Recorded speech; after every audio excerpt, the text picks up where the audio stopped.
हम सुन रहे हैं एक फिक्शनल उपन्यास जिसका नाम है ताई जी का घर। पहले अंक में मैंने आप सबका इस कहानी के किरदारों से परिचय कराया। अब सुनिए इस कहानी का दूसरा अंक जो जुड़ा है लेखिका की बचपन की शैतानियों से। अधिकतर एक ही मोहल्ले के बच्चे होने के कारण हमें सहपाठियों के साथ जान पहचान करने की ज़रूरत नहीं पड़ी।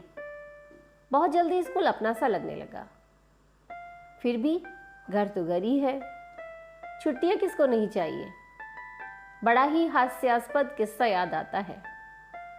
फागुन का महीना चल रहा था, होली का त्योहार नजदीक था। हम बच्चों को बड़ा उत्साह था इस त्योहार को मनाने का। मैंने घर आकर मम्मी को झूठ कहा, मम्मी हमारी छुट्टियां कर दी हैं सीता दीदी ने, पूरे 4 दिन की। मम्मी हमारी सीधी सादी, बेचारी ने झट से विश्वास कर लिया। हम बहन भाई लगे एक दूसरे को रंग और गुलाल लगाने। उन दिनों महिलाएं घर से बाहर नहीं निकलती थीं, इसलिए मम्मी को हमारे झूठ की भनक ही नहीं लगी। न ही उन दिनों फोन हुआ करते थे कि आश्वस्त हुआ जा सके कि बच्चे सच कह रहे हैं या नहीं। होली की उमंग में सराबोर हम बहन भाइयों ने एक दूसरे को नीले काले रंगों से बंदर बना दिया। पता नहीं कैसे सीता दीदी को हमारी चालाकी की भनक लग गई। बस फिर क्या था, हमारे घर में उनकी रेड लगी। हमें पकड़कर वो उसी रूप में स्कूल ले गई। हमारे शर्म के पहले तो पूरे रास्ते सड़क में गढ़े, फिर स्कूल में हमारी इज्जत का फालूदा बना और फिर घर आकर पापा से पिटे। तो इस तरह उस वर्ष हमारी यादगार होली मनी।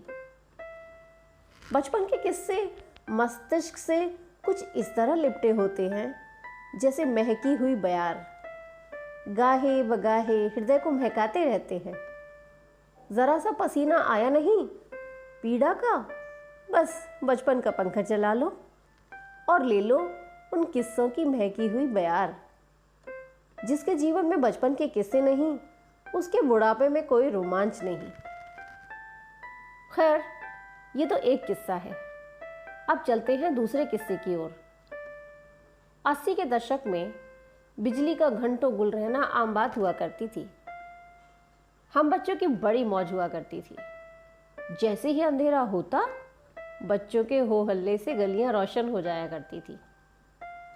फिर शुरू होते हरा समंदर गोपी चंदर बोल मेरी मछली कितना पानी, या एक लड़की धूप में बैठी रो रही थी उसका साथी कोई नहीं, या फिर ऊंच नीच का फाफड़ा ऊंच मांगे नीच, और ना जाने क्या अटरम सटरम खेल। हमें फिर नई शरारत सूझी, चलो अपनी छोटी बहन को डराते हैं। बस ओढ़ा काला शॉल और बाल खोलकर बिखेर लिए चेहरे पर। बेचारी लल्ली हमें देखकर जो कांपी है। 2 दिन तक बुखार न उतर सका उसका। गली के दोस्त थोड़े ही ना होते हैं, दुश्मन होते हैं दुश्मन।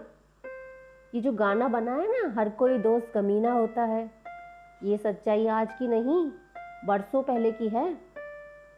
उन्हीं कमीने दोस्तों ने चढ़वा दिया हमें सूली पर और फिर हम पिटे अच्छी तरह से। ऐसे ही खट्टे मीठे किस्सों से भरा है बचपन। मम्मी ज्यादा ऊंचा पढ़ी लिखी नहीं थी, लेकिन जितना पढ़ी थी उतना तो हमको अच्छी तरह पढ़ाया उन्होंने। हमारा वो तख्तियां साफ करना, उनको काले रंग से पोतना सुखाना, फिर बांस की कलम से चौक में डुबो डुबो कर लिखना, एक एक अक्षर मोती सा लिखने की कोशिश करना। कुछ भी हो, सीता दीदी के डर से सब बच्चे लिखने और बोलने में बड़े माहिर हो गए थे। कोई बच्चा जरा गंदा लिखता, वो पेज फाड़ देती।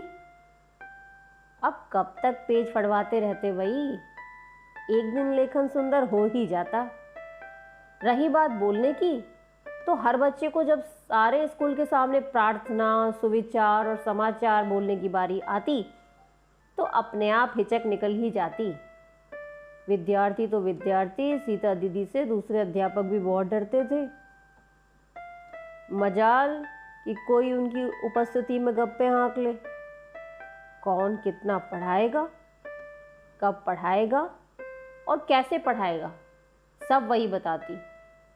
सिविलियन के वेश में आर्मी कमांडर जैसी लगती थी मुझे सीता दीदी, एकदम कड़क।